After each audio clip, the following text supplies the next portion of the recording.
I think I've figured out what's going to happen in the coming months.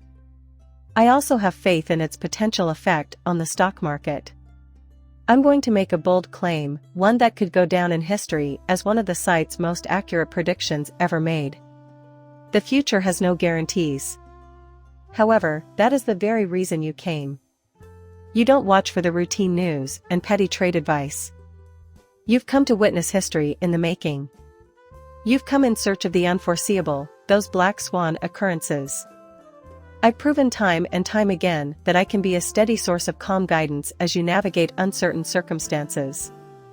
As always, it's great to have you back at Coin Lady channel, the definitive source on all things XRP. If you're new, hit the subscribe button and the bell for instant notifications of new XRP-related material. If you're already a subscriber, show your appreciation by giving the video a thumbs up, and if you have something to say on the topic at hand, sound out in the comments section below. Keep in mind that our region enjoyed exceptional financial prosperity in 2020 to 2021, even as the rest of the world faced tremendous hardships. I have always sounded the alarm about impending catastrophes on a worldwide scale. History seems to be repeating itself, providing another great chance, and as these events unfold, we are in a better position to understand and navigate them. You will all be in a position to gain from the developments at hand. Researchers are currently rushing to make sense of a highly mutated version of the same crisis that gripped the world in 2020, which dominated headlines for 2 years, reshaped our lives, polarized opinions, and forever altered the landscape of finance and politics. In my opinion, this October could be a rerun of the conditions we previously experienced, with lockdowns being reinstated and another wave of the health crisis hitting. Given the political context surrounding the next presidential decision, it is reasonable to assume that lockdowns and mandates, which were not introduced in a vacuum, may be brought back into effect. However, the effects on the stock market are what I'm primarily concerned with here. In retrospect, the first lockdowns occurred on the 19th and 20th of March. This is critical because it will have repercussions in the economy. The S&P 500 fell precipitously in the months before the epidemic, only to recover strongly in a V-shaped pattern when the crisis began and eventually reach new highs. The lockdowns coincided with a peak in the DXY US dollar index, followed by a precipitous decline, creating favorable conditions for stock market expansion.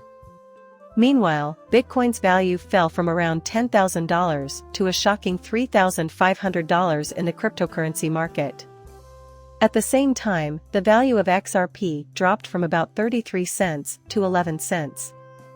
Therefore, you may be wondering why I feel the need to stress the importance of this particular time frame. On this historic day, the Federal Reserve cut interest rates to zero, and lockdowns began. The choice to keep interest rates low for over 2 years is represented by the gray line in several figures. It was the driving force for 2021 stock market and cryptocurrency boom. Specifically in October of this year, I believe history will repeat itself, using the unfolding of events as a forerunner. As a result of widespread preparation, a prospective second implementation would go more quickly and smoothly than the first. The rapid increase in interest rates by Federal Reserve Chair Jerome Powell has raised concerns about the stability of the economy. These increases were dramatic. Powell can't just go back to lowering interest rates to combat inflation without a good reason. Historically, crises have often been the cause of both big market crashes and widespread disruptions in the financial system. As we look ahead, a potential second wave of this health crisis and associated lockdowns could serve as a similar trigger. On the political front, just as the events of March 2020 provided a narrative backdrop for market dynamics that were already in motion, the idea that members of Congress and their spouses should be barred from owning and trading individual equities is being championed by Senator Elizabeth Warren.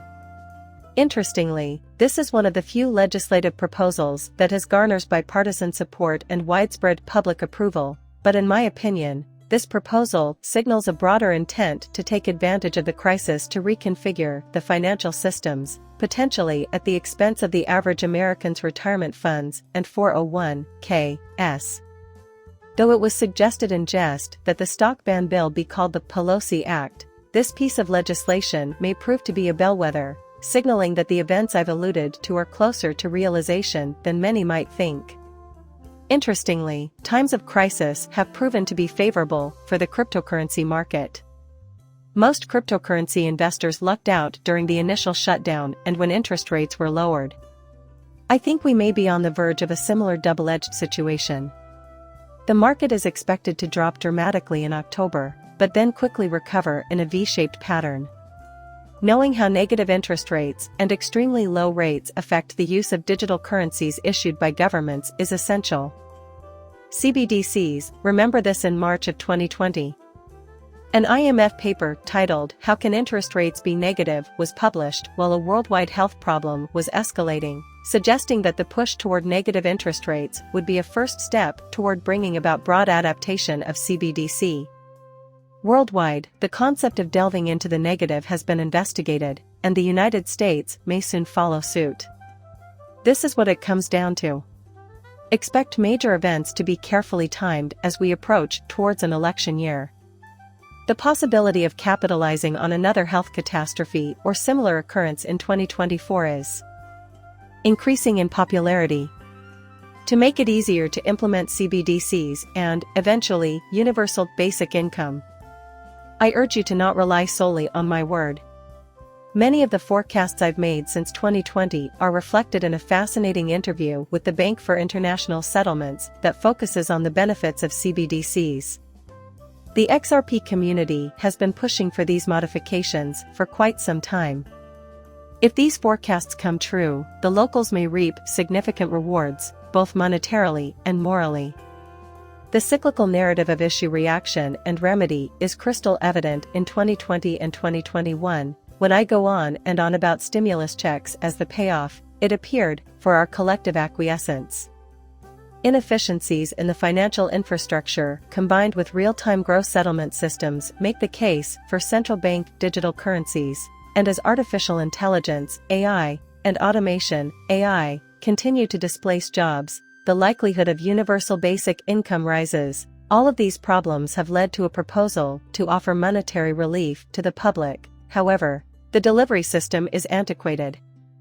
Think about the fact that, because to innovations like FedNow and ISO 200, over 100 CBDCs are currently being developed in different parts of the world. Up to two factors interacting. The groundwork has been laid for the dawn of the digital financial age. As we close out today's conversation, I'm interested in your forecasts. Do you think another round of the health crisis and lockdowns is imminent, setting the way for a financial meltdown and a following bull run? Maybe you can offer an alternative explanation. Please share your thoughts by leaving a comment. It's great to have you here today. Keep in mind that I am not a certified financial planner. These videos are meant to be enjoyed for their entertainment value alone. Before making any major financial decisions, I always tell viewers to do their own research and talk to experts. We appreciate you listening. A thumbs up and a subscription will show your appreciation for the video. See you later, bye.